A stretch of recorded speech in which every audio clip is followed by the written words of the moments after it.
So Trump is still going on a pardoning spree of primarily people who were convicted of some semblance of fraud, which is ironic because this is supposed to be the law and order president whose whole thing is bringing law and order and going after the waste, fraud, corruption, and abuse, which is ironic at face value because he's a convicted felon and has been convicted on several counts of fraud.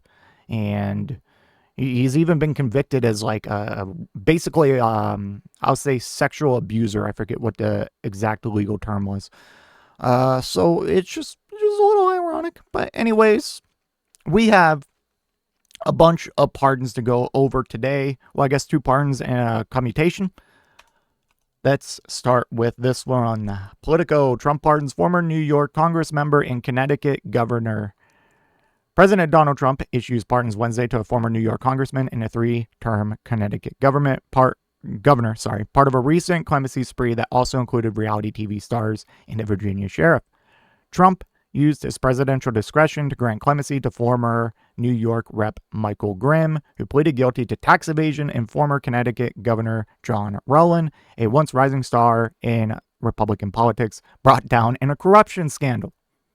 This is who your president is pardoning, while at the same time cutting agencies that help people claiming corruption or waste or fraud and abuse, prosecuting Democrats for the same thing, like Judge, Letitia James, or Act Blue, a Democratic super PAC. Like, yeah, okay. Grimm served Congress from 2011 to 2015, where he developed a reputation for his brash treatment of the media. The Republican political career came to a halt when he pleaded guilty to aiding and assisting in the preparation of a false tax return and concealing more than $900,000 in gross income. He spent 7 months in prison and attempted a political comeback in 2018, losing in a GOP primary battle for his former New York City district. Rowland, the governor of Connecticut from 1995 to 2004, was convicted in 2 separate federal criminal cases.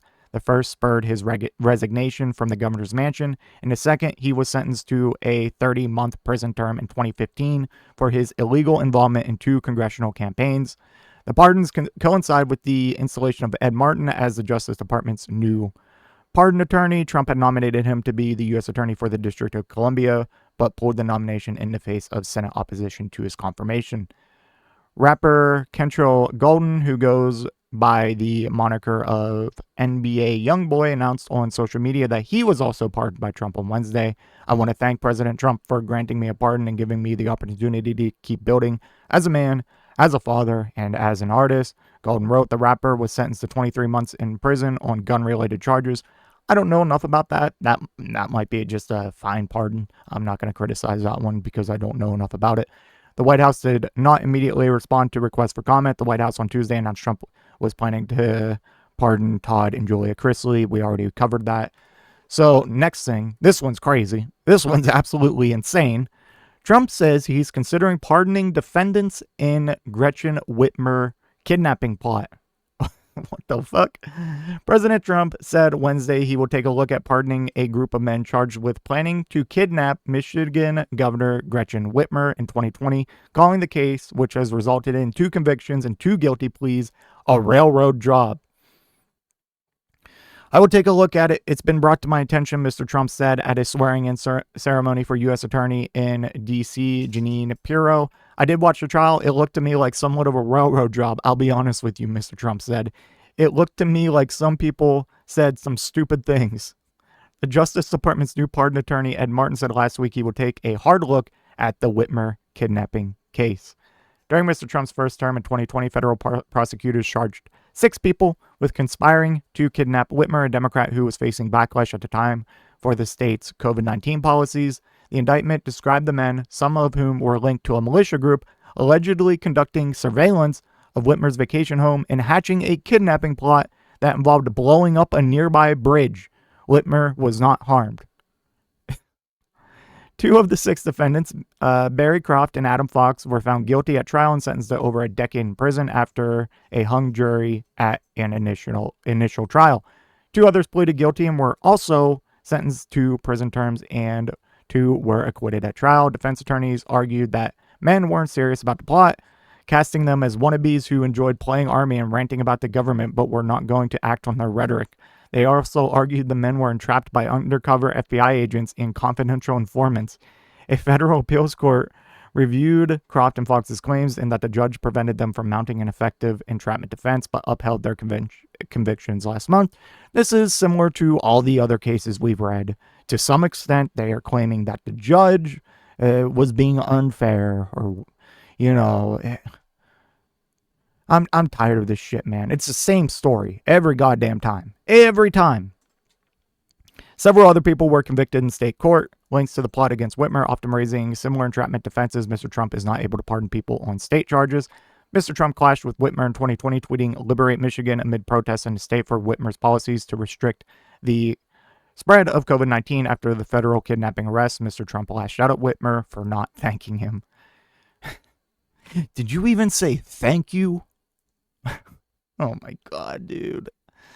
Mr. Trump has used this pardon power exclusively in his second term, drawing scrutiny for pardoning almost everybody convicted in a January 6th Capitol riot. Yeah, next. Donald Trump commutes sentence of former Chicago gang leader. Donald Trump has commuted the sentence of Larry Hoover, a former Chicago gang leader who has been serving multiple life sentences for more than 5 decades. Hoover, 74, is the co-founder of Gangster Disciples, a gang described in court documents as large and vicious that sold great quantities of cocaine, heroin, and other drugs in Chicago. He was convicted in 1973 for ordering the killing of a 19-year-old neighborhood drug dealer and given a sentence of 150 to 200 years. In 1997, he was given 6 life sentences after being found guilty of federal drug conspiracy, extortion, money laundering, and continuing to engage in a criminal enterprise. He has been serving out his sentence at ADX Florence Prison Facility in Fremont County, Colorado. The commutation, first reported by notice, was confirmed by a White House official. Hoover renounced his criminal past and made repeated requests to shorten his sentence, including under the First Step Act, a criminal justice reform bill passed during Trump's first term. I'm a completely different person than the man who went to prison in 1997, Hoover told a court in 2024. Oh, okay, we'll just let you go then.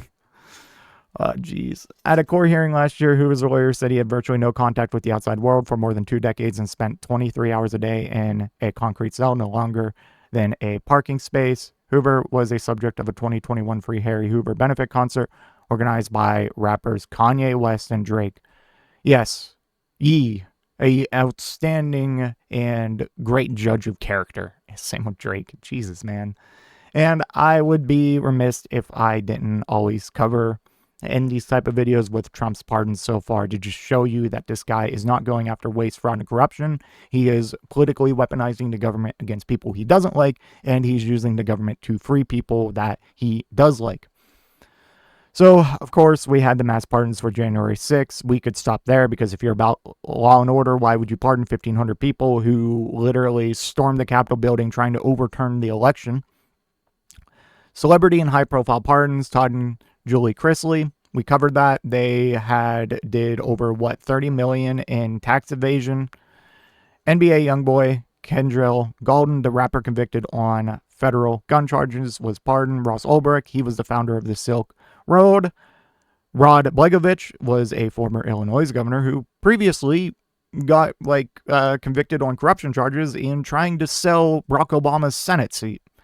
Political and financial figures, Michael Grimm, the former New York Congressman convicted of tax fraud, was pardoned. Devin Archer, business associate of Hunter Biden, convicted of security frauds, received a full pardon. Trevor Milton, founder of Nikola Corporation, convicted of securities fraud, was pardoned after his company made a significant donations to Trump's re-election campaign. James Callahan, former president of the International Union of Operating Engineers, who pleaded guilty to filing false labor union reports.